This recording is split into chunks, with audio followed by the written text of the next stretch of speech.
안녕하세요. 건강비타민 시청자 여러분. 장마 후 뜨거운 햇빛이 내리쬐는 본격적인 무더위가 시작될 예정입니다. 이런 무더위와 더불어 7월 말부터 8월 초까지는 여름휴가 성수기인데요. 오늘은 이런 여름휴가기에 발생할 수 있는 피부 질환에 대해서 피부과 최지훈 선생님을 만나 뵙고 그 원인과 증상, 대처법에 대해 알아보도록 하겠습니다.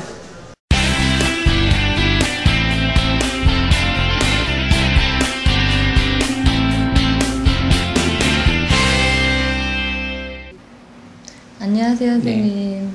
네. 여름 들어 최근 피부과에 햇볕으로 인한 피부 질환인 일광화상 환자들이 늘었다고 들었습니다. 일광화상 환자들의 원인엔 어떤 것들이 있나요? 예, 과도한 자외선 노출이 원인이 됩니다. 특히 자외선 UVB가 원인이 되는데요. 예, 간단한 모시도를 보시겠습니다.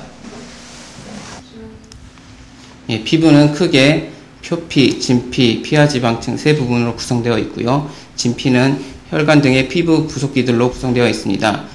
자외선이 피부에 내려쬐게 되면 직접적으로 투과하여 혈관에 직접적인 영향을 주기도 하지만 진피나 표피에 각질 형성세포나 비만세포에 영향을 주어 프로스타글란딘이나 히스타민, 세로토닌 등의 염증 매개 물질을 방출하여 혈관을 확장시키거나 혈관의 투과성을 증가시켜 많은 염증 세포들이 피부나 진피에 방출을 하게 되어 이런 것들 때문에 일광화상이 나타나게 됩니다.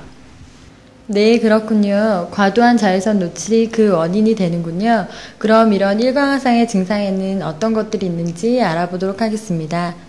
예, 과도한 자외선이 노출이 되면 4시간에서 6시간의 잠복기를 거친 후 피부가 붉게 되는 홍반이 발생하고요. 심하게는 피부가 부풀어 오르거나 물집이 생기기도 합니다. 피부 증상 외에는 가려움증이나 따가움, 통증을 동반하기도 하고요. 심한 화상을 입은 분들은 발열이나 오심, 구토, 어지럼증을 동반한 전신 증상이 나타나기도 합니다. 증상은 12시간에서 24시간에 가장 심하게 나타나게 됩니다. 저도 여름철에 피부가 붉게 변하거나 물집이 생기는 경우가 종종 있었는데 여름이어서 그런 건 줄만 알고 있었는데 그게 바로 일광화상의 증상이었습니다. 심한 경우에는 통증과 함께 오한, 발열까지 동반될 수도 있다고 하니 대비가 필요할 것 같습니다. 선생님, 일광화상의 예방법과 간단히 할 수 있는 치료법에는 어떤 것들이 있나요? 일광이 가장 센 오전 11시부터 오후 2시까지는 햇볕 노출을 최대한 자제하도록 하시고요. 외출 시에는 챙이 달린 모자를 써서 얼굴을 보호하시고 자외선 차단제를 자주 도포하여 피부를 보호하도록 하셔야 합니다. 자외선 차단제의 경우 외출 시에 보통 한 번만 도포하시는 경우가 많은데요. 보통 자외선 차단제의 경우 충분히 도포하여도 1시간 반이나 2시간이 지나면 효과가 떨어지기 때문에 최소 1시간이나 1시간 반 간격으로 자외선 차단제를 도포하셔야 합니다.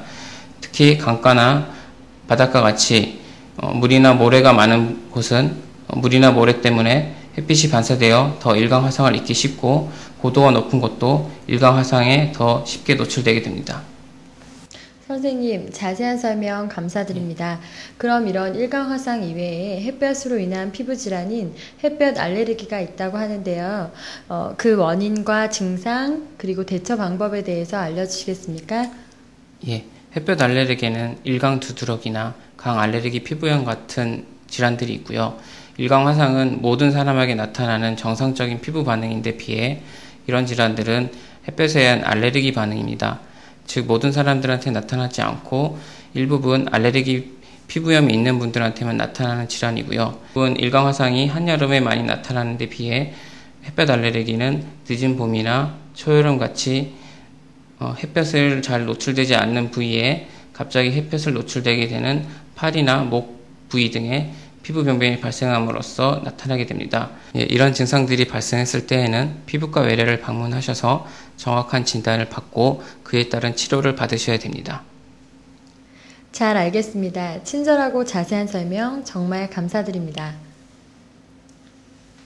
오늘은 피부과 최지훈 선생님을 만나 뵙고 여름철 피부 질환에 대해 알아보았습니다.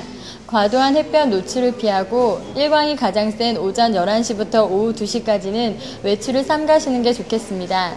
특히 여름 휴가를 산이나 바다로 가시는 경우에는 챙이 큰 모자를 사용하시거나 자외선 차단제를 바르는 것 잊지 마세요. 지금까지 건강지킴이 건강비타민이었습니다.